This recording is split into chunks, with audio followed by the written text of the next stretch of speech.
Hey, howdy, howdy, here comes the showdy. Cody is here with news. Killed it! I'm trying something new for these intros here, and you liked it? You liked it. Anyway, here's some news. George Santos is probably going to jail.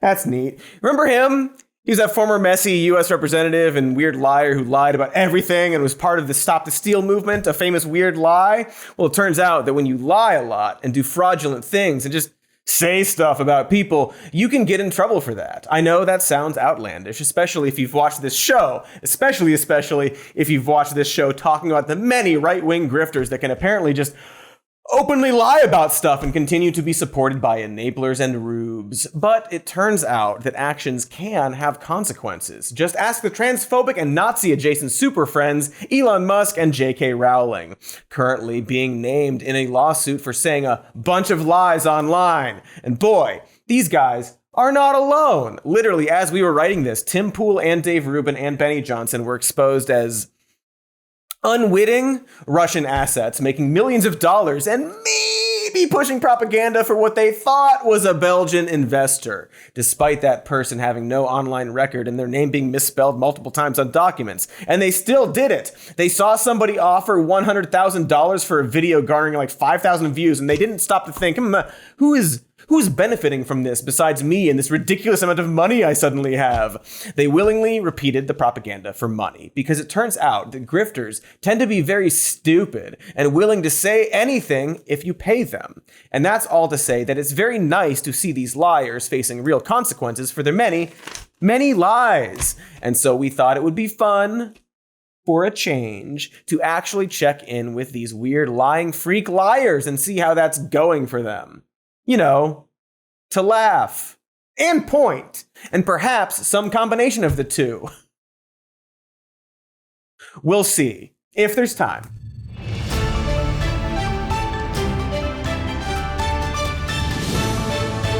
People who found out.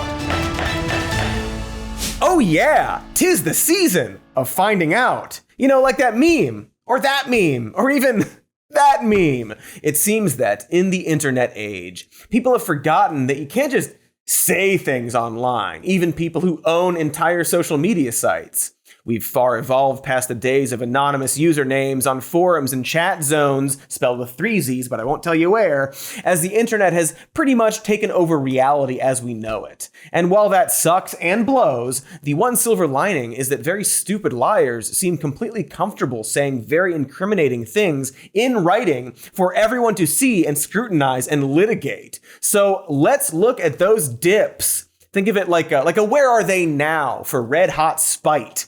And speaking of red things, Alex Jones, a lifetime of pain and payin'. No better appetizer than InfoWars founder, host, and cherry-flavored baked potato, Alex Jones. Yummers! You know Jones. He's that conspiracy theorist and brain pill spokesman known for making such brave and bold claims like the Boston bombing was staged, or that the Obama administration tested weapons that controlled the weather, or that aliens were making cybernetic slaves to serve the devil. Actually, that last one, kind of wish that was real. Or at least a movie. You know, give Ron Perlman and Peter Stormare some work for crying out loud.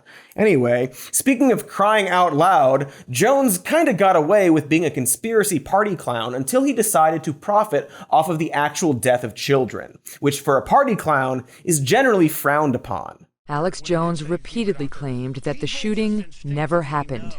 Here he is on InfoWars in December 2014. But it took me about a year with Sandy Hook to come to grips with the fact that the whole thing was fake. You said the whole thing is a giant hoax. How do you deal with a total hoax? It took me about a year with Sandy Hook to come to grips with the fact that the whole thing was fake. I did deep research and my gosh, it just pretty much didn't happen. Stumped by Megyn Kelly. All you have to do is say Santa is white, bro. She will hug you. Calling the Sandy Hook tragedy fake naturally upset the surviving parents and families of those real, actual, factually dead children, especially when InfoWars fans kept harassing and accusing them of being crisis actors. So they successfully sued Jones for real, actual, factual defamation and won a whopping $1.5 billion with a big ol' B dollars in damages. Jones had to file for bankruptcy because, that's what should happen if you lose $1 billion, especially $1.5 billion. Not that anyone should have $1 billion to begin with, of course, but we're not talking about that today.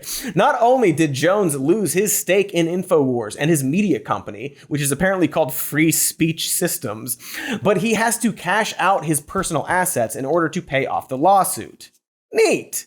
InfoWars is still able to exist and remain in operation. Neat rescinded, but the families involved in the suit can make individual claims to obtain any revenue InfoWars creates. Neat reinstated. While it's unlikely that those families will be able to fully collect $1.5 billion, they essentially can claim any revenue that Jones makes going forward for the rest of his damn life. Now, while Jones is trying to shift his money through the supplement company of his dentist father in order to avoid paying them via loophole, these families can still legally pursue him and likely win. And even though Jones still has a groundswell of fans that will support him beyond all logic and decency, and Jones will bark, bray, and say he won't pay, he is significantly in the shit and is treading shit water. And unfortunately for him and the frogs, this water won't make him gay. For the foreseeable future, Jones will be bleeding money and on the brink of losing everything at all times. I wouldn't wish that stress on anybody, except Alex Jones. All that said, while I'm glad for the outcome and have no sympathy for Alex Jones specifically, the whole thing is still just sad. Sad for the families who lost their kids and then were harassed for years, obviously. But also, Jones has kids, 4 of them, 1 with a new wife and 3 with his ex-wife, who very understandably fought for custody many years back. And it's sad to see this very weird and toxic dude double and triple down on this deranged legacy of scummy conspiracy grifting and pass that burden on to other people. One of his kids apparently did an InfoWars video that's since been taken down. It just has that Westboro Baptist Church stink to it, where this one dude has started this weird little toxic cult and dragged everyone around him down with him. Because it is a cult, albeit a one-person cult. Jones can claim to be a performance artist in court and that his life is pure misery, while never actually seeking any kind of change or atonement, even when it's no longer even financially lucrative for him to spread his lies. So this is just his life now. There's no going back from this. There's no way to rehabilitate, not even in a media landscape that will absolve unflushable turds like Glenn Beck. Jones will just keep spiraling forever and take as many people as he can with him. And that's kind of sad. Not as sad as your child dying and then being harassed for it. So, saying that out loud, I guess I'm not sad for Jones anymore. And speaking of sad guys, James O'Keefe. Undercover idiot. If you're unfamiliar with James O'Keefe or Project Veritas, that's good. It's good to not know about, read, or watch anything they've made. Not because they're dangerous per se, potentially harmful, but also worthless, a waste of everyone's time. The Borderlands movie of political operatives, down to the obviously terrible editing. Project Veritas is a right-wing media group seemingly obsessed with exposing the libs with hidden camera operations.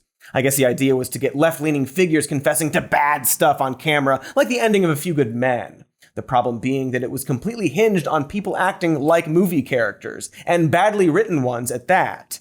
This is all to say that, in actuality, Project Veritas was just a group of very dim people trying very poorly to frame progressives as being sinister, only to end up looking like a gaggle of dipshits. And the reason they keep doing it is because, to their credit, this tactic of lying and manipulative editing has kind of worked for them. Well, it's at least worked once for them, and O'Keefe has been chasing that high ever since. Like when your dog finds a squirrel in a bush one time, and then forever has to check that bush on every walk. It's not gonna be there, Maggie. I'm so sorry. It's just not. We're on a walk. We gotta keep going.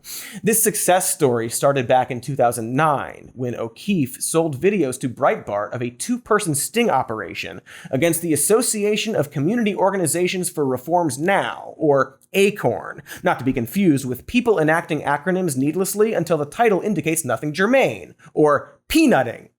Acorn had several objectives, but was primarily focused on fighting for housing and better wages for low-income workers and families. In various cities, O'Keefe and his journalist partner, Hannah Giles, secretly recorded visits into Acorn offices and their interviews with the staff. Posing as a stereotypical pimp and prostitute, O'Keefe and Giles asked the Acorn members how to launder their money and disguise their underage sex trafficking business, bringing over 15-year-olds from El Salvador to work in their brothels. At the time, Congress partially funded Acorn, and so this expose got a lot of media attention. Do we have clips? We should talk to you about, which it might complicate our taxes, is that we got a couple girls overseas coming over, you know what I mean? Mm-hmm. There's 13 girls from El Salvador that I've kind of gotten wind on the street that are going to be coming to town, and I've let the right people know that I'm interested in taking care of them and getting them used to the area. And they're very young, and we don't want to put them on the books. They're kind of dependent. They're from El Salvador. Okay. There's like 13 of them. Okay. And they're probably going to move in into the house. Okay. Seems bad. Do we have another one? There's like 12 of them. Is that okay? 12. 12 girls. There's But 12 they're young. girls, They're young. but there's like 13 to 15 years old.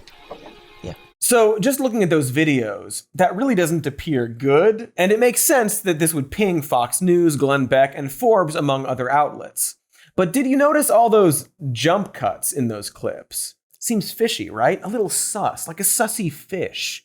Well, the Brooklyn district attorney also noticed that, which led to no charges being filed against Acorn. Because it turns out that in the unedited footage, O'Keefe never claimed to be a pimp in front of the Acorn employee, which is what he specifically leads you to think in his videos. He even cuts in sequences where he's walking around dressed like a pimp, as if that's what he wore to these meetings. Yes and yes.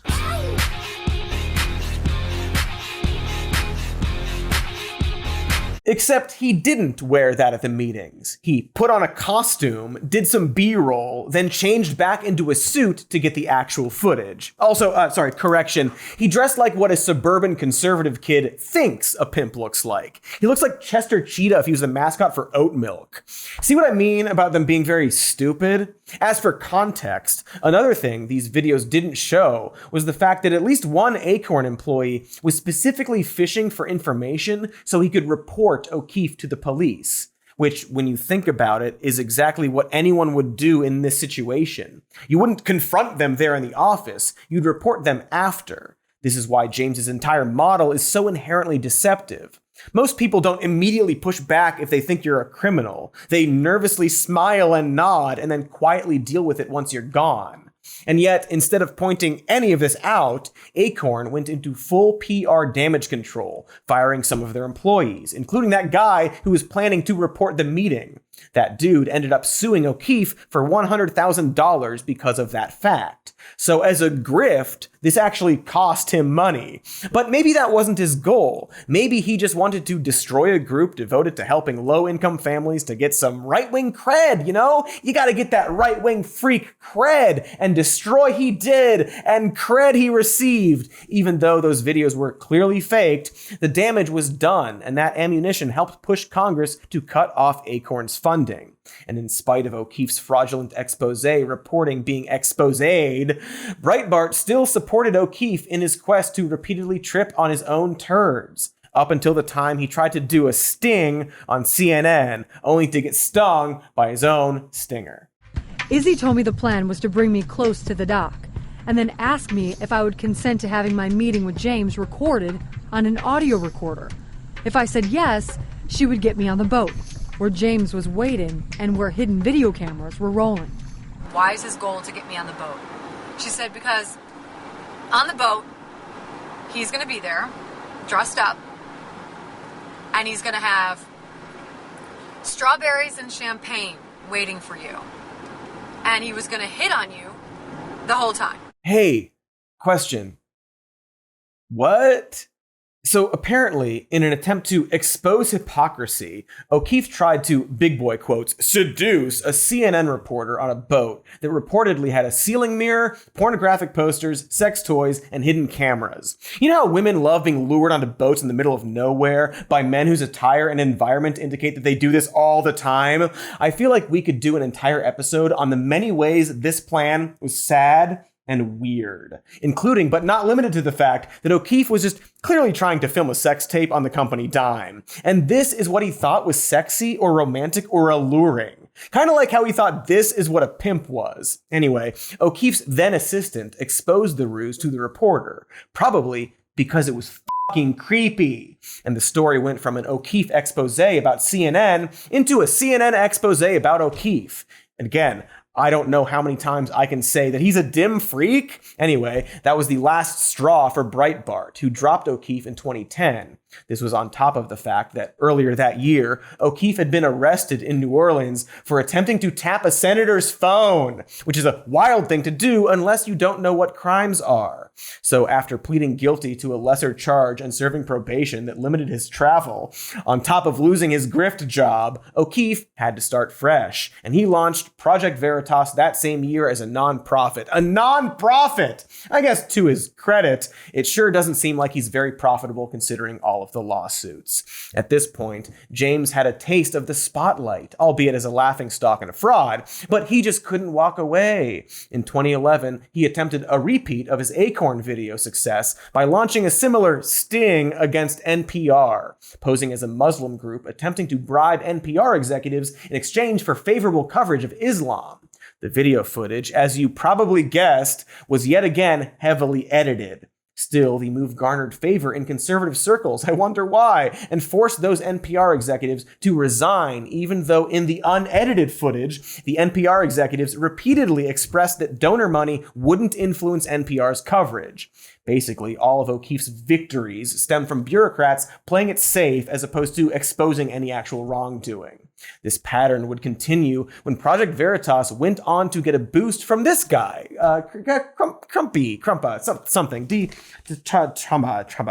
Tabi Tadambraba, Donald Trump. In 2015, the somehow future president would donate around $20,000 to Project Veritas for their support. Hey, isn't that exactly what they accused NPR of doing? Taking bribes for favorable coverage? But now funded by MAGA bucks, O'Keefe and Project Veritas attempted another sting operation on Hillary Clinton staffers to expose them as troublemakers, inciting violence at Trump rallies. It doesn't matter what the frickin' legal and ethics people say. We need to win this motherfucker. Hillary is aware of all the work that you guys do, I hope. The campaign is fully in it. And then they tell Hillary what's going on. Well, Hillary knows through the chain of command. Yeah. I'm not suggesting we wait around. We need to start this right away.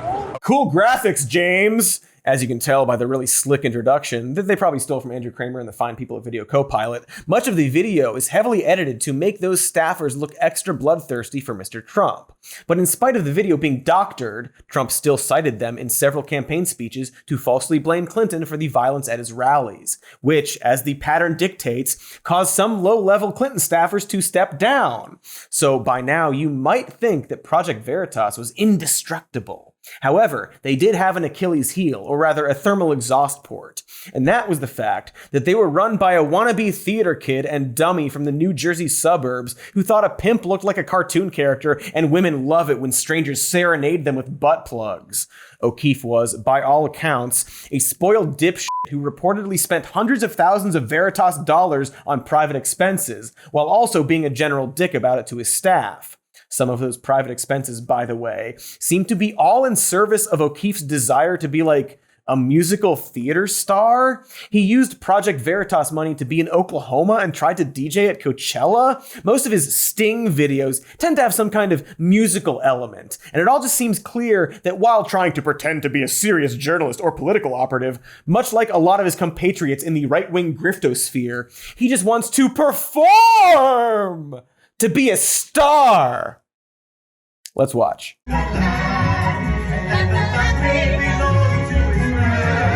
Ooh, nice try. Don't quit your day job.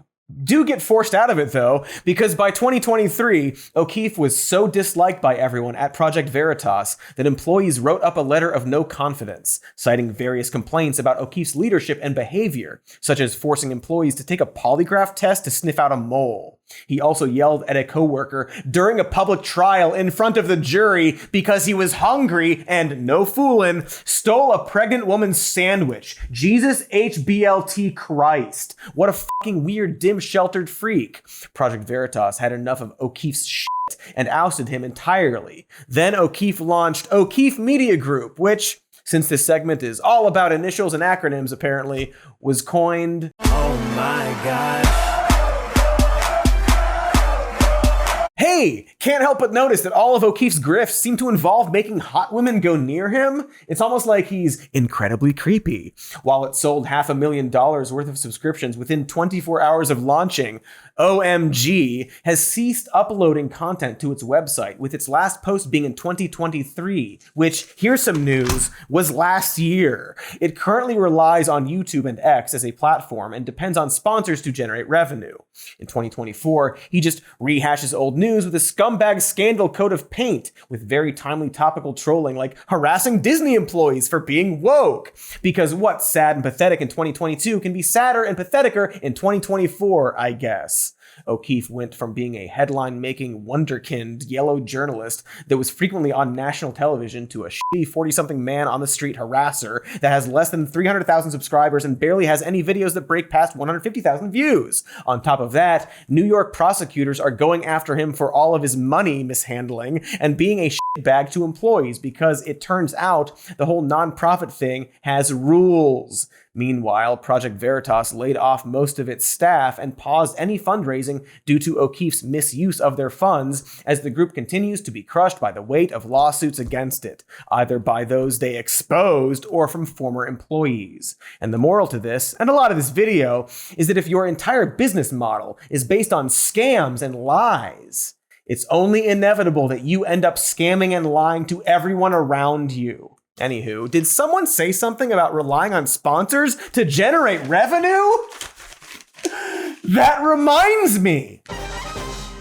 Boy, you know what I love? Capturing wild animals off the street and putting them in my home. They don't seem to like me very much, but I keep them anyway. And then I just watch them. And of course, I clean their poop. And if you also have wild animals you've captured and cleaned the poop of, you should check out the Litter Robot by Whisker. That's right, it is a self-cleaning litter box that automatically scoops them poos after every use, so your home doesn't smell like a wild animal pooped in it. And because we live in the future, the Litter Robot will even send you a notification to your phone when it needs to be emptied. It even gives you data about the poop of the wild animal you've trapped in your home. Listen, you can't keep hand cleaning the poop of this wild animal that you've captured. That's weird. Why are you doing that? It's time to join over 1 million happy people who have captured wild animals in their home and upgrade to the Litter Robot. Or perhaps you know someone who has captured a wild animal in their home. Someone other than you. Well, it also makes a great gift for the holidays. And right now, Whisker is offering $75 off Litter Robot bundles. And as a special offer to listeners, you can get an additional $50 off when you go to stopscooping.com/more news. That's an additional $50 off when you go to stopscooping.com/more news. Once again, that's stopscooping.com/more news. Boy, I've tried just about everything to get to sleep at night. Holding my breath really long, eating cold tomato soup, standing over the corner of my desk, and then just kind of letting my knees go slack. Watching the movie Enemy of the State. It is the never-ending quest of humanity to fall asleep and stay asleep. Ultimately, we need to have time and to feel cozy. And what's been working for me is curling up with a cup of Beam Dream. It's like a hot cocoa powder, but it comes in like 15 different flavors. It has a combination of ingredients like magnesium and melatonin that are designed to put you to sleep and keep you asleep. Do you like chai? Normally, I drink chai to stay awake, but they have a vanilla chai flavor that will put you down instead. Can you picture it? wrapped up in your bed, drinking your bean dream chai, watching in the line of fire. Oh, and by the way, it's completely vegan and has no added sugar. It's also designed specifically for no grogginess the next day, so you can get up and be ready to start your day. Be that watching the movie Bulworth or Primary Colors or whatever. It's your choice. So scan the code to access Beam's exclusive Some More News discount and get up to 40% off, or go to shopbeam.com/more news. Use code more news. Powering up. Powering up. Powering up. And I'm alive! Okay, are we back from break? Can I start speaking? Am I already speaking? Hey, Cody! I didn't expect to see you here. What is this? Just do the bit. No bits, idiot. Ugh, sorry. That was supposed to come out cute. I just wanted to see how you were doing, since Warmbo locked us into the studio and also my house a few weeks ago. Oh, I'm good, actually. I, started eating dead things. Great to hear. Fun story I listened to. Hey, unrelated question. Do you have any food that I could, eat? You ate all your food? After abandoning me here. Is that it? You abandoned me here because you had food, but then you ate all the food and now you want food. Did I get that right? You make it sound so unseemly, but yeah, that actually perfectly describes why I am calling. You couldn't ration? Do some bootstraps pulling? See, you would think that, but I made these 10-layer nachos and they don't really reheat that well. And I'm not a big leftovers gal, to be honest. 10 layers? Yes. So what you do is you actually start with a layer of cheese. Then you add the canned beans. Then take these survival ration bars, mash those up. So welcome back. We were discussing some of the grifters and liars that skated by for way too long until they actually saw consequences, which is thematically fitting, it seems. And fun. This is mostly fun. No reason to stop having fun is my motto. Fun, Cody. So let's choo-choo that fun train and talk about Jacob Wohl and that other guy who hangs out with him. Jacob Wohl and Jack Burkman, world's worst liars. I know I've mentioned how a lot of these grifters are dim, but to their credit, yes, to the credit of Alex Jones and James O'Keefe, they were at least marginally successful at lying for at least a small amount of time. Jacob Wohl and Jack Burkman, on the other hand, have never been good at lying, to the point that you almost feel bad for them. Like, if they're watching, hi, thanks for watching. I highly suggest that you find some other line of work that is not grifting. Snowboarding. I don't know. Anything would be better. For a little background, Jacob Wohl is a far-right activist that got his start as an early 20s Twitter finance bro, who flaunted investment strategies to his followers while secretly cheating his clients out of his investments. But when Trump got into office, the guy completely switched to right-wing grifter mode and began to smear anyone who was even remotely anti-Trump. In 2018, he and his associate, Republican lobbyist Jack Burkman, tried to set up Robert Meller by paying women to accuse him of sexual assault. It didn't work, of course, but despite getting their dicks so thoroughly pushed in the dirt, amazingly, the two tried the same fucking plan against Pete Buttigieg, this time paying young men to lie. The alleged victims would end up immediately confessing to lying, because it turns out that even when you do it for money, it's not worth the incredible scrutiny you face when you publicly accuse someone of sexual assault, which is why most people don't do that unless they're telling the truth, something to perhaps note. Anyway, later in the year, Wohl held a groundbreaking bombshell of a press conference regarding yet another, I'm sure, totally real sex scandal, this time involving Elizabeth Warren and a military veteran escort. I'm seeing a pattern. So how did that press conference go? Today we're presenting some very serious allegations against Senator Elizabeth Warren. She was involved in a very explicit relationship with a male escort who stands to my left side, a decorated U.S. combat veteran, somebody who served our country, a war hero, truly. I don't think this is a funny thing. Yeah, it didn't go well. It appeared that the only reason anyone from the press came was just to put a little fun in their day. because they knew about the pattern. But okay, I just got finished saying that we should believe victims, even if those victims are hanging out with serial sex scandal hoaxers. Was there any proof? You can see 2 scars here. That was from the cat o' nine tails. That was from Senator Warren's transgressions. I'm sorry. Is that a XXX tattoo from the Vin Diesel film? Does that man have a tattoo from the 2002 Rob Cohen action film XXX, the one where Vin Diesel snowboards down an avalanche to stop a terrorist organization called Anarchy 99 that he had previously infiltrated after being recruited by Agent Augustus Gibbons for a secret extreme sports spy division of the NSA on account of Vin Diesel's past as a lawless Robin Hood type who crashed a crooked senator's car and would go on to fake his death only to return again when called upon by the CIA to investigate the assassination of Agent Augustus Gibbons after a satellite crashed on him whilst he was busy attempting to recruit the Brazilian footballer Neymar Jr. while in a diner, only to learn that Agent Augustus Gibbons and also Neymar faked their deaths and was rebuilding the XXX program all over again. He got that as a tattoo. Really? That is awesome. I want that. I should be XXX. I'm family, right?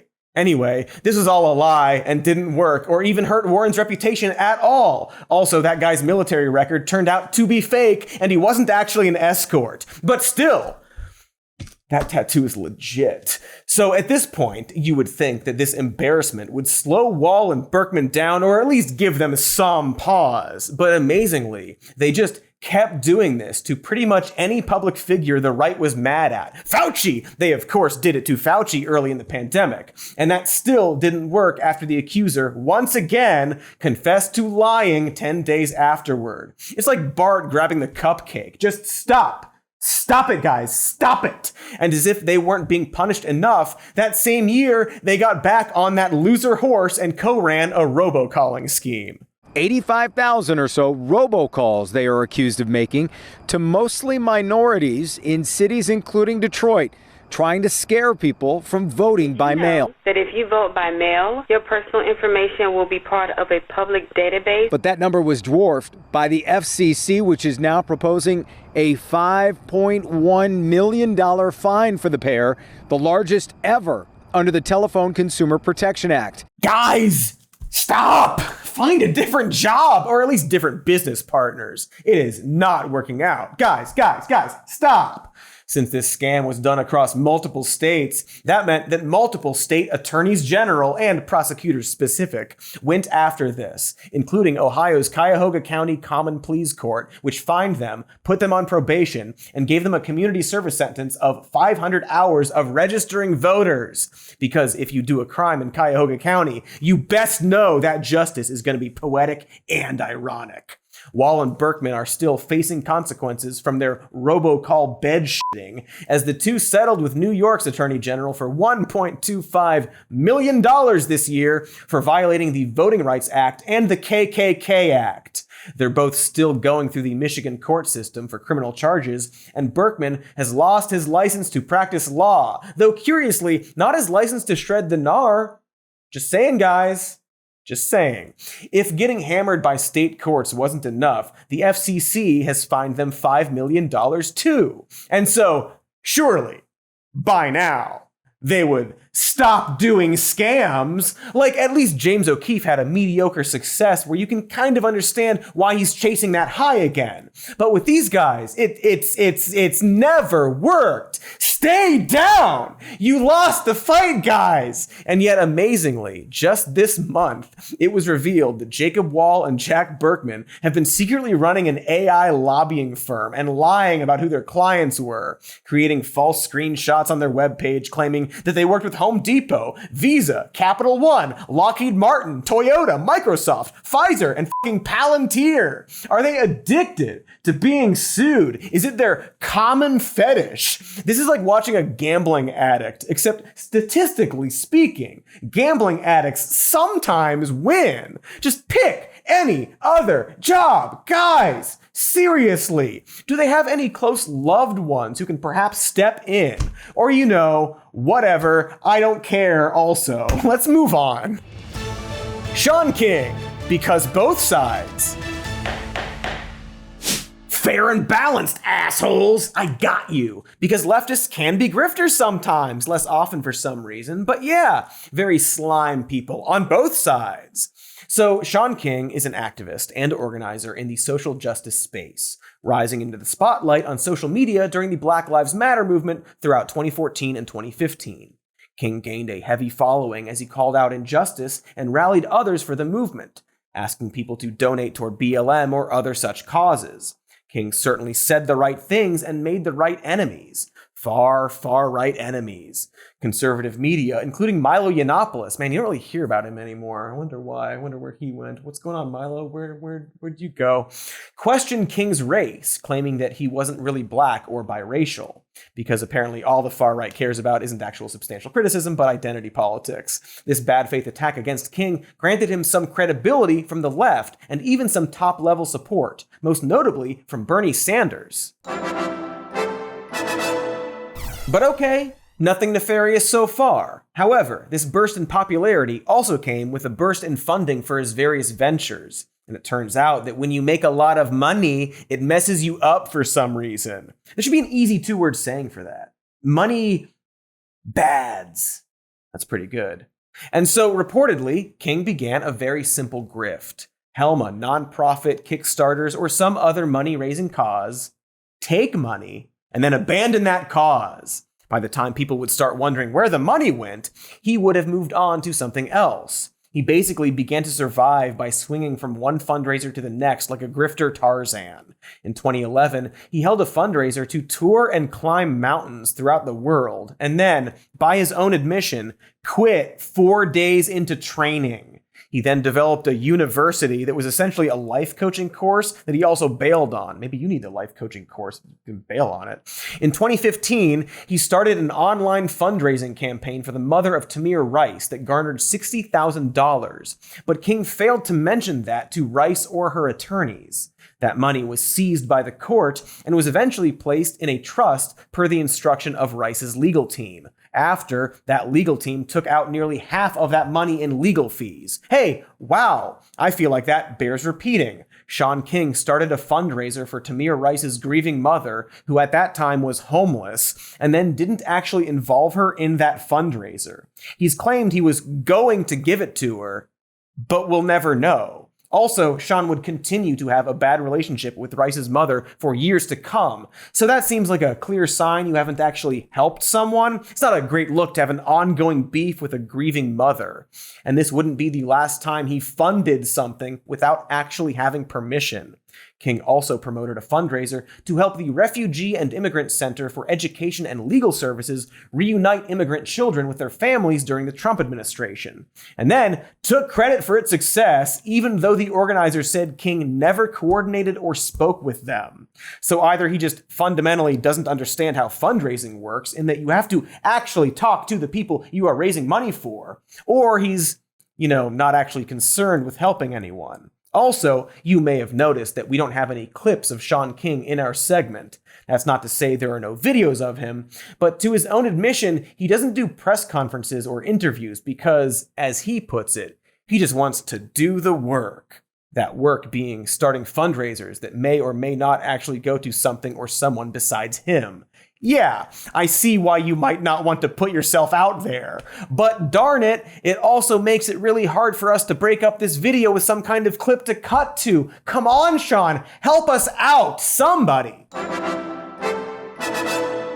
Perfect interstitial. Took the words right out of my boobies, butts, and a penis.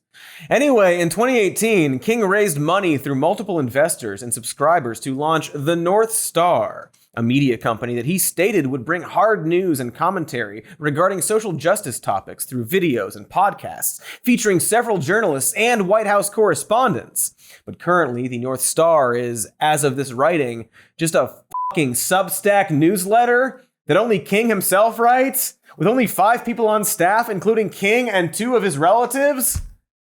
It's a blog, like what you could make right now with your buddies. And yet, incredibly, the fundraiser made at the lowest estimate, $1.5 million a year. for his blog. Like, you can go onto the blog and see that every recent article was just written by this one guy, Shaun King. It's a blog. But making over $1 million a year to do your blog still wasn't enough for Shaunathan. He started yet another nonprofit, the Grassroots Law Project, and raised over $6 million in its first year. Its stated goal was to fund the review of prosecutorial injustices in major cities after the death of George Floyd. Those projects, as you have probably predicted, didn't launch off the ground. Not even a little piddly sparkler's worth of a launching. But that didn't stop King from taking a nearly $250,000 cut from the funds that were raised. After all, he earned it.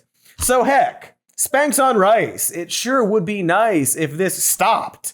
While King has yet to be charged with any crimes, the audience he garnered has waned as his reputation is scrutinized by fellow activists and podcasters. Dozens of former collaborators from various groups King was involved with wrote open letters discussing King's shoddy management of their funds, along with a 2019 social media post signed by activists from BLM, Veterans of Foreign Wars, and Ferguson Response Network, among many others, that stated, quote, "In the past 4 years, King has launched several efforts, all of which failed or faded away without explanation. Each of these efforts had substantial monetary investment from both community and donors, with questions that remain unanswered to this day."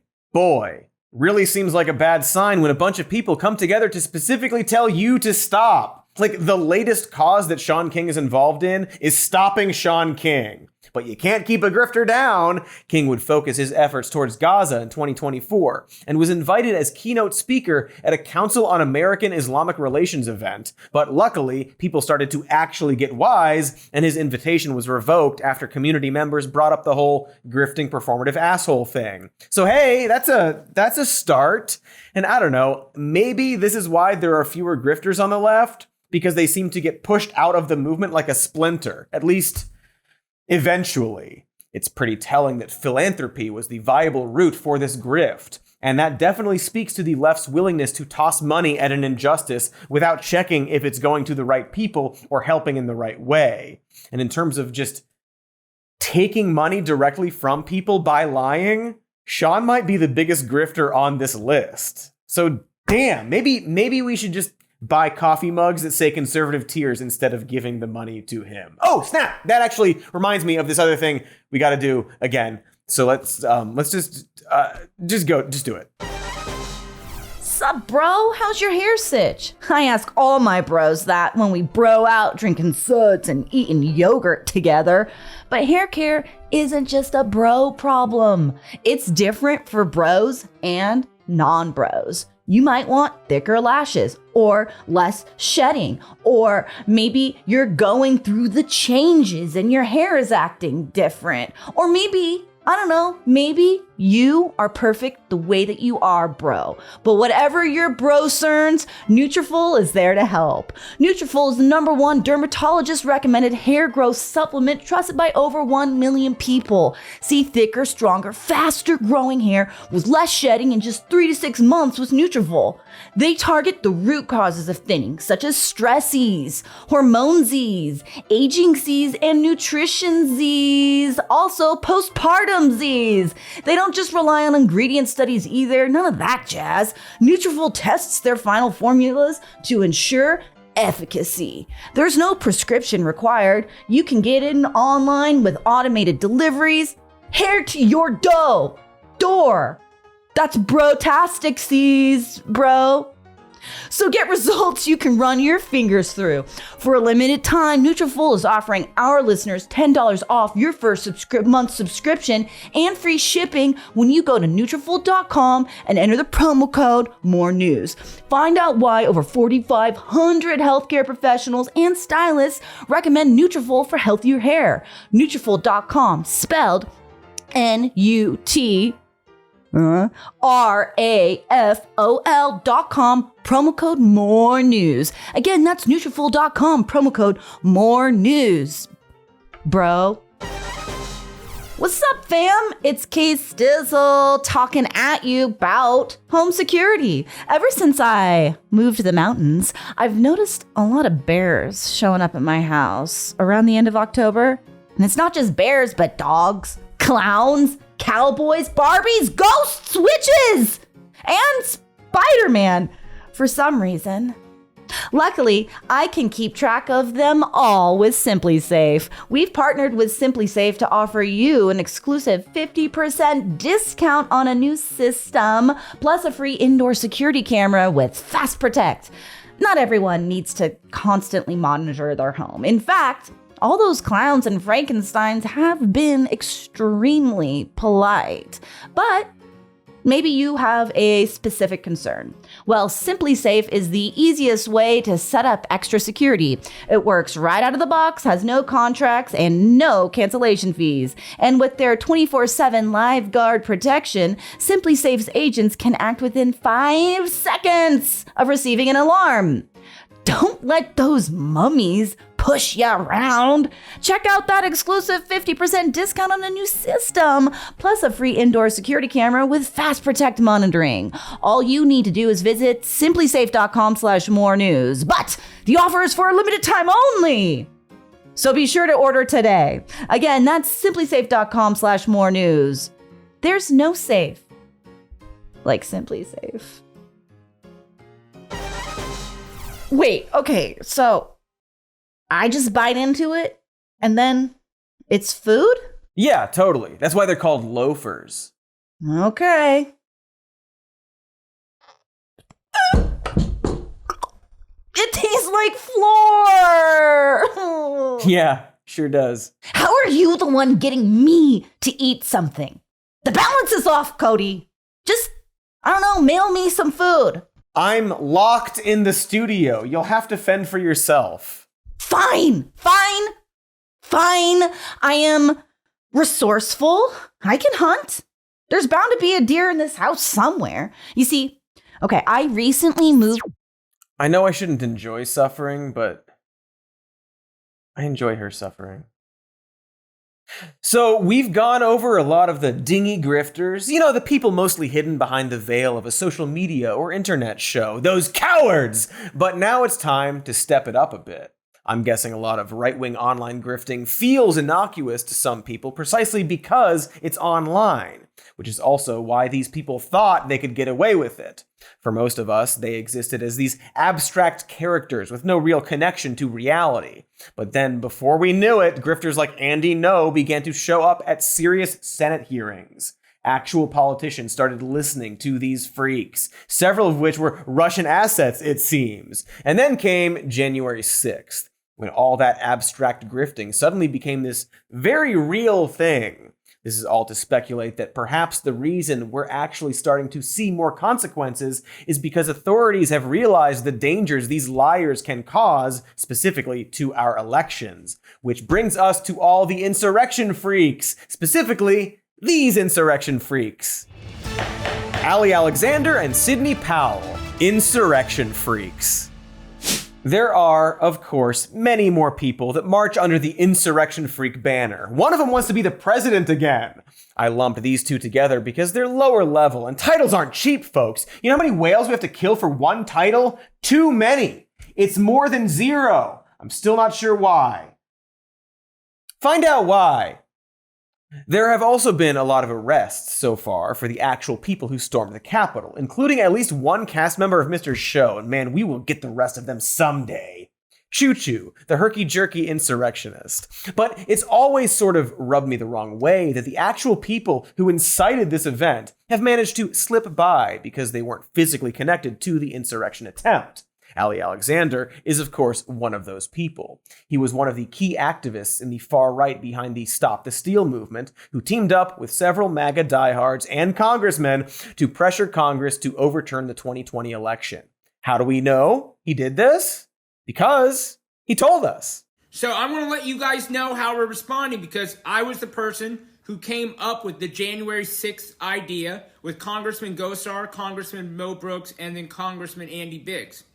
We four schemed up of putting maximum pressure on Congress while they were voting so that who we couldn't lobby, we could change the hearts and the minds of Republicans who were in that body hearing our loud war from outside. Now, to be fair and balanced and super naive, Alexander has gone on record lamenting the fact that people entered the U.S. Capitol. So his defense is that he was simply organizing a peaceful protest that got out of hand. And honestly, I'm sympathetic to that in a climate where politicians are looking for slimy ways to make protesting a crime, specifically targeting the people who organize these events to make them responsible for any damage caused during them. That is wrong, and dare I say, bad. However, Alexander's claim that he didn't want to incite violence or have people storm the U.S. Capitol would go down a lot smoother if he hadn't literally filmed himself watching people storming the Capitol while directly saying, "I do not denounce this," to the camera. I want to say something. I don't disavow this. I do not denounce this. My absolute goodness. The gall of claiming you didn't do a thing when you literally filmed a video of you doing the thing while saying, "I 100% support doing this thing." Incredible. These people are so bad at doing crimes. Anyway, we also have multiple quotes of him saying that he totally wanted to incite violence. Not that it matters when he literally filmed a confession. But for example, 2 weeks prior to the Capitol storming, he spoke at a rally saying, quote, "One of our organizers in one state said, 'We're nice patriots. We don't throw bricks.' I leaned over and I said, 'Not yet, not yet. Haven't you read about a little tar and feathering? Those were second-degree burns. We're going to convince them to not certify the vote on January 6th by marching hundreds of thousands, if not millions of patriots, to sit their butts in D.C. and close that city down, right? And if we have to explore options after that, yet. So yeah, yet was the key word there. And that's not the only example. Back in early December of 2020, Alexander talked about efforts to overturn the election results in an off-camera interview on a far-right channel. Like, if you believe what I believe, which is that our election was stolen, if you believe what I believe, and that's that we'll never have another fair election again, then, it's time to burn the house, before giving it to the enemy. You can see how slippery he phrases things, at least when he's not saying, "I do not denounce this," directly to a camera. Everything else is vaguely figurative in that, theoretically, if an election was stolen, then the only recourse we'd have was to escalate in the direction of violence. But that would be a lot more persuasive if the election was stolen. More on that in a bit. Alexander had several other videos of him discussing plans for January 6th, but after the failed insurrection, he deleted many of them, for some reason, and for a long while, that's it. He never really saw consequences. Twitter kicked Alexander off of the platform, but then Elon Musk brought him back because of course he did. However, recently, Alexander seems to have been suspended again. That's interesting. I wonder why. Probably has something to do with him grooming underage boys and trying to buy their silence. Yeah, that might be why. Authorities in Texas and Colorado are now investigating Alexander for that, and he has since been trying to hide from public life. And so this is all to say that he finally is facing some kind of legal consequences for his actions, just not the actions he's most known for. So, good enough, I guess. Anyway, maybe we'll have more luck with Sidney Powell. She was one of several lawyers on Trump's legal team that attempted to get the election results overturned. Her strategy was to adopt election fraud conspiracies, such as accusing Dominion voting machines and the Smartmatic software of flipping votes for Trump into votes for Biden. And China and Venezuela helped. The Dominion voting systems, the Smartmatic technology software, and the software that goes in other computerized voting systems here as well, not just Dominion, were created in Venezuela at the direction of Hugo Chavez. They did this on purpose. It was calculated. They've done it before. We have evidence from 2016 in California.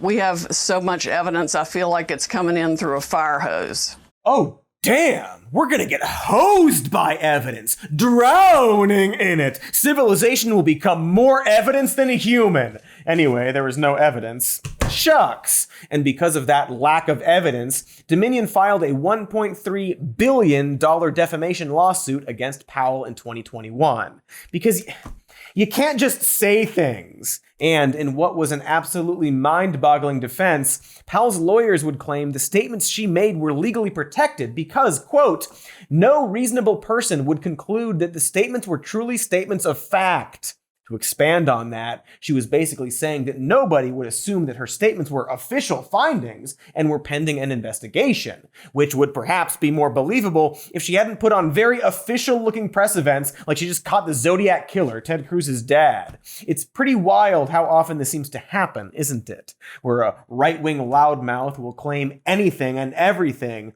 up until the moment they have to go to court. Then all of a sudden, they were a performance artist, and assume audiences know they exaggerate and should be taken with skepticism, even though literally nothing they do presents themselves that way. Get a puppet, for God's sake, goes a long way. So yeah, Powell's argument that tricking gullible people was all in good fun did not work in court, and that case is currently pending. Powell also pleaded guilty to misdemeanor charges in Georgia for f***ing with the election process and is facing $150,000 sanctions in Michigan for abusing the legal system by bringing in a phony election fraud case to their court. Boy, it seems like if you're going to completely ruin not only your career, but life, you should really double check if it's illegal to try to overturn the results of an election without any evidence of voter fraud. That's like the first thing you should bing. But as I keep going back to, it really seems like something has fundamentally gone wrong with these people. The same way a lot of MAGA folks seem to have completely abandoned reality and gone completely all in on Trump. And we just have to watch them ruin their lives in real time as they melt away like Gollum getting sucked off by jewelry. And speaking of melting and getting sucked off, Rudy Giuliani, America's sad uncle. Man, it is hard to even know where to begin with Rudy. The dude has had one of the biggest public downfalls of anyone in modern history. He's like the anti-Robert Downey Jr. Because when we talk about grifters, we often allude to the fact that most of them know full well that they are liars. And that's why the smart ones don't tend to get into too much legal trouble. The dumb ones take bribes from Russia, apparently.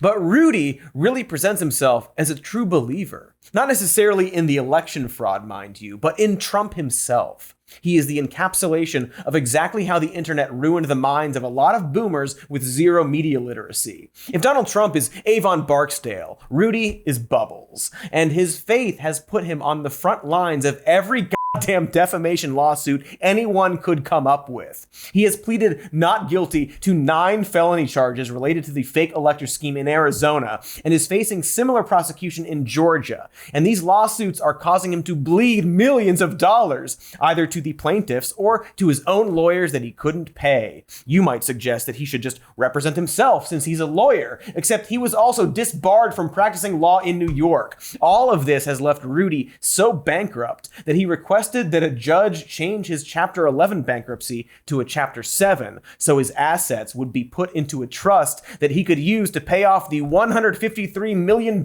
he owes to several different creditors. To get out of the deep financial hole he put himself in, Rudy has been shilling his name for Rudy coffee, which is priced at $30 per bag. But even that got him in trouble because that money made through coffee sales was diverted away from creditors, not that it really matters, because the coffee roaster behind Rudy Coffee is also bankrupt. So since that's not working out, Rudy decided to get a sponsor called Balance of Nature Vitamins for his podcast. How is that going? It's natural. It gives you incredibly big boost in energy you would not expect pretty much right away. Maybe 2-3 days. I don't know. It seemed to me right away. Boy, he's just housing those vitamins like a little squirrel. You gotta chug the vitamins, Rudy. That's the secret. Anyway, welcome to podcast advertising, former mayor. Here's a quick tip. Maybe don't make so many flippant personal claims about the product. After all, Balance of Nature recently settled a $1.1 million lawsuit for false advertising. So how does this happen to a person? To America's mayor! I know I just said Rudy was a true believer, but I think it goes deeper than that. Because when you look at Rudy Giuliani, you can't help but feel like he's Trump's picture of Dorian Gray. Trump just keeps on going, free of consequence, while Rudy appears to be literally crumbling before our eyes. And I think that's why Rudy is so ride or die. He looks at Trump and thinks, why not me? They are both dudes who got big in New York back in the 80s, after all. They're bosom buddies. So why does Trump have this weird magic where he can say or do anything and excel in life? Heck, Rudy is the one who started in politics. Why doesn't he get to be the crime president? And going back to why we're starting to see actual consequences, I actually think we owe a little bit of that to Trump. It's weird to say, but Trump made a lot of people think that it was okay and perhaps more importantly, easy to lie and grift. Like, you know how Kennedy was the first Catholic president and that was seen as opening a lot of doors for Catholic people? That's like Trump for grifters. Trump is just like John F. Kennedy, is apparently what I'm saying. Only it turned out that in true grifter fashion, Trump's presidency only helped Trump. And so all these grifters came out of the woodwork thinking it was okay to grift, only to learn that this magic invulnerability to consequence only applies to Trump. For some reason. Maybe it's the way he talks, like his rambling somehow throws the media off and they don't know how to handle it. Or perhaps he's just lied so much that he's worn everyone down. We've gotten so used to Trump lying that the 2024 presidential debate between him and Joe Biden was initially more focused on how Biden disappointed rather than on how Trump was pathologically fibbing. He pathologically lied during his term as president. He's lied throughout the 2024 campaign, but he seemingly built such a cult of personality based completely around grievance that his supporters just don't care. They don't care about anything except him. He can spend years pushing a lie and then just completely move on from it, going so far as to lie about saying that lie in the first place. Like, remember how the election was stolen from him and all those people we just mentioned ruined their entire lives backing up that claim? We get the most votes of anybody, of any sitting president in history. And he beat us by a whisker. Turns out that didn't actually happen. And boy, you would assume that anyone who went all in on the election lie, who perhaps is facing jail time for storming the Capitol, would be extremely pissed at this man right now. Or I guess he was just being sarcastic. You know how he loves saying sarcastic things with absolutely zero sarcastic inflection in a way that was clearly not actually sarcastic? You know how, like, it's actually kind of hard to even imagine Trump specifically being sarcastic? But I'm sure that absolutely terrible explanation will be good enough for his thrall, because that's how cults work. Trump has essentially built a political cult, which, when you think about it, wasn't hard to do. If we owe anything to him, it's that his success points out how the civility and procedure of politics was always kind of a lie, and that building a two-party system inevitably leads to tribalism, especially after a lot of the country no longer tethers to their physical reality, but rather to the internet. But if this year is any indication, we might be finally getting a handle on this problem. I know it's hard to see it since he has gotten away with so much and potentially will get away with a lot more. But all of Trump's many lies are finally starting to catch up with him. He's been ordered to pay $355 million after lying about his net worth and might have to sell off property in order to pay that penalty. Trump's denial about raping E. Jean Carroll has also been found to be a lie by the courts, and he owes her over $80 million for defaming her. The results of Trump's grifts and lies have him owing more than $500 million. That was just in 2023 alone. More recently, Trump got a guilty conviction on 34 counts of falsifying business records to cover up his affair with Stormy Daniels. Of course, it's possible that he'll be able to delay and overturn and wriggle out the way he always has, but, and take this with a pile of salt and caveats, maybe not. It might actually depend on whether or not he wins in November, which, when you think about it, is a hilarious problem for someone to have. Trump either has to become president or go to jail. That's got to be a lot of pressure, you know? I guess what I'm really saying is that this year we have reached a pivotal moment in the f*** around and find out equation. We have a man who is f***ed around so much that he's seemingly gone past the event horizon of consequences. Or he's simply been edging those consequences so hard that he is about to find out harder than anyone who ever lived in a torrent of consequences. It all just depends on what happens in the next election. It's like this. Trump becoming president was just one of the worst things that's happened to Americans, but it could also be one of the worst things that's happened to him. He had spent most of his life as a rich, mediocre crime dude who managed to stay off everyone's radar. Then his ego took over and he accidentally became the president, a job he absolutely did not want. But instead of playing it safe, he doubled down and just started pillaging. Much like all of these grifters, his ego and greed simply could not stop. Also, he's stupid. He's very, very stupid. And now he either needs to become a fucking dictator on day one, or else his life is going to fall apart. He has gone all in. There's no going back. He has dove into the maw of hell, and the only way out is forward or not at all. Or maybe Michelle Obama will make us think he's cute and harmless in 10 years. Who knows? Soup's on, dirtbag! You found food? Really? It's like the Bible says. If your enemy is hungry, enjoy soup in front of them. Okay, gotta go. I learned nothing. I don't think that's in the Bible, but I'm not certain enough to call her out on it. I'm gonna check my Bible. In the beginning. Ooh.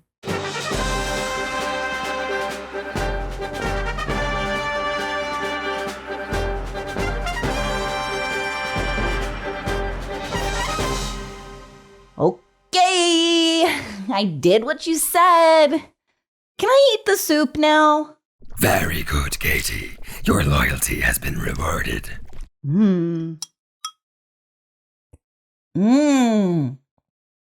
What kind of soup is this? Is this skin?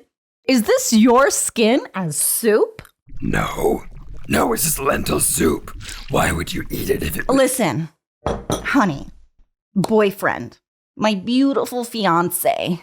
I gotta say, all this betrayal and dark corn magic, I don't know. I mean, the skin soup is great and all, but this better be worth the $60 you promised me. Oh, it's worth it, for it is not just soup that awaits, but a soup of infinite corn supremacy suffocating the entire globe until all that was will be corn. Okay, but that's still just soup. You will witness the final chapter of mankind. All will die. How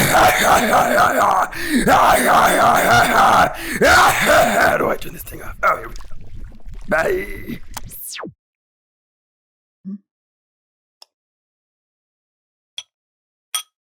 Oh my God. There's an eyelash in this soup. That is, disgusting. Oh no. What have I done? And then Jesus died. The end. Thanks for watching, everybody. Make sure to like and subscribe. Check out our patreon.com/some more news. We've got a podcast called Even More News. It is where the podcasts live, and it lives on this YouTube channel. You can watch it if you want. You can listen to this watchable show as a podcast at the podcast place. It's synergized. It's everywhere. We've got merch at a merch store that has, you guessed it, merch. And like and subscribe. Leave a comment. Back to my reading. Oh, that was the... Wait. No, he came back?